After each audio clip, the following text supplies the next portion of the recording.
दुवैलाई अनुग्रह गरून् आमेन परम प्रभुले आफ्नो चेहरा दुवैमाथि प्रकाश गरून् र तिमीहरूलाई शान्ति दिउन् आमेन हुन्छ लु प्रार्थना गरौँ अनि फेरि यो गरौँ उयो गर्नु नभए भरे प्रार्थनै हुँदैन ल स्वर्गीय पितामा धन्यवाद दिन्छु यसपालि प्रभु जुन छोरी आज 12 वर्षको एनिभर्सरी मनाउन गइरहेको छ हामी सम्पूर्ण परिवारले आशिष बोलेको छौँ धन्यवाद छ यो दम्पति जीवन जिउनु छ प्रभु तपाईँले यो उहाँको जीवनमा प्रभु तपाईँले धेरै आशिष दिनुहोस् प्रभु तपाईँलाई धन्यवाद उहाँको जीवन फल्दै वृद्धि हुँदै प्रभु तपाईँले परमेश्वर पाउनु र शान्ति प्रभु तपाईँलाई धन्यवाद छ यो ह्यापी एनिभर्सरी धन्यवाद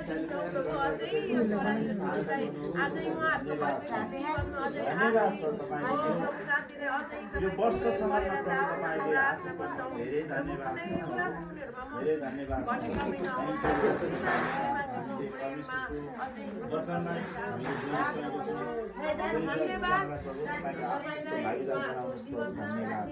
परमेश्वरको अनुशासन र शिक्षामा प्रभु तपाईँले बढाउँदै लानुहोस् प्रभु धन्यवाद छ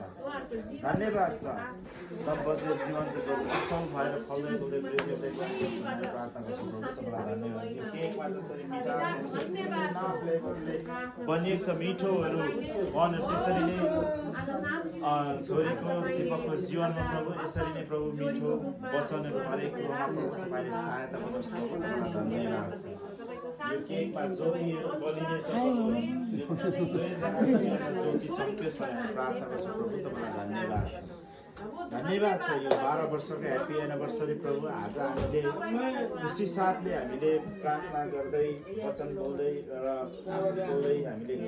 गरिरहेको छ प्रभु तपाईँले यो सेलिब्रेसनमा तपाईँले सहायता गर्नु धेरै धेरै धन्यवाद छ प्रभु धन्यवाद छ सबै यही कुरोमा प्रभु तपाईँलाई धन्यवाद महिमा प्रशंसा यो वर्षहरूमा त्यसरी नै धेरै आशिषहरू दिनुहोस् परिवारलाई प्रभु तपाईँलाई धन्यवाद यही कुरोमा प्रभु तपाईँलाई धन्यवाद महिमा प्रशंसा उहाँलाई भित्र जाँदा बाहिर सुरक्षा गर्नुहोस् अहिले सदाकालसम्म भजनसँग 91 को 16 पद छ प्रभु लामो आइदिनुहोस् प्रभु तपाईँलाई धन्यवाद उहाँको जीवनमा आशिष हामी बोल्नु गन्ती 6 दिन 24 25 26 पद आशिष हामीले सबैले आशिष बोलेको धन्यवाद सबै कुरोमा प्रभु तपाईँलाई धन्यवाद महिमा प्रशंसा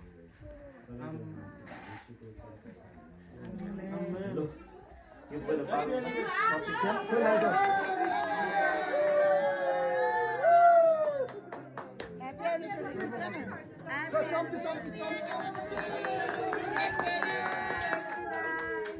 Happy 12th anniversary.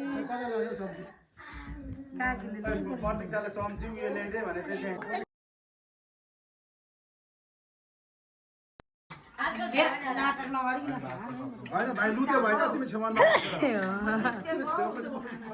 कस्तो भयो खानाहरू हेलो हेलो हाई सेवा हाई पबी पुकार कस्तो भयो थ्याङ्क यू भनेर नभन्नु होला काका र काकीले खाना खानु बोलाउनु भएको हामीलाई सङ्गीता हाई सङ्गीता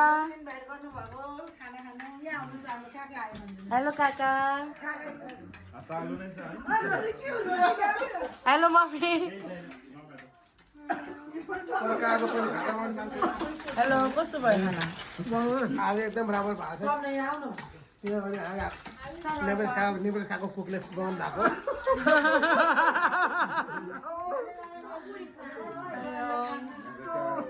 मेरा कस्तो भयो खाना जोइन कस्तो भयो खाना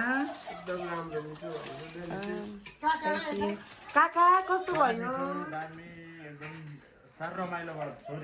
यहाँ सबैजना आज फ्यामिली टाइम सबैले यता हेरिदिनु नि एउटा फोटो हाल्नु चिज चिज ल म उतादेखि ल अब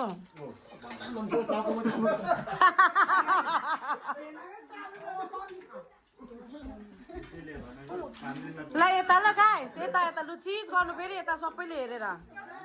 चिज यता thank you high puppy high mummy कस्तो लाग्यो आज खानेकुराहरू मेरो काका काकीले खाना खानु बोलाउनु भयो धन्यवाद थ्याङ्क यू मिनी पार्टी हुँदैछ हजुर धन्यवाद यहाँ छोरीहरू छन् छोरा बुहारी के छ हालखबर कहाँ के छ बोल्नु एक दुई शब्द खुसी छौ कुखुरा खुट्टा खाइँदैछ छोरीहरू छ दाँत चाहिँ नफुस्काइकन खाऊ